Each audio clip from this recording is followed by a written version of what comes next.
एक महीना दवाई इस्तेमाल करवाई है बाजी की फर्क पिया 15 दिन करवाई है बस 15 दिन इस्तेमाल करवाई है अच्छा बच्चे ਨੂੰ ਝਟਕੇ ਲੱਗਦੇ ਆ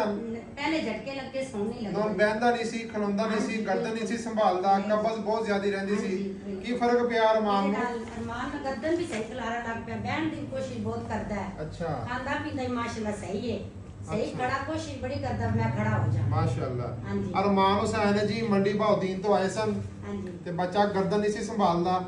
ਖੜਾ ਨਹੀਂ ਸੀ ਹੁੰਦਾ ਇਹਨੂੰ ਕਬਜ਼ ਬਹੁਤ ਜ਼ਿਆਦਾ ਰਹਿੰਦੀ ਸੀ ਇਹ 15 ਦਿਨ ਦਵਾਈ ਤਕਰੀਬਨ ਇਸਤੇਮਾਲ ਕਰਵਾਈ ਹੈ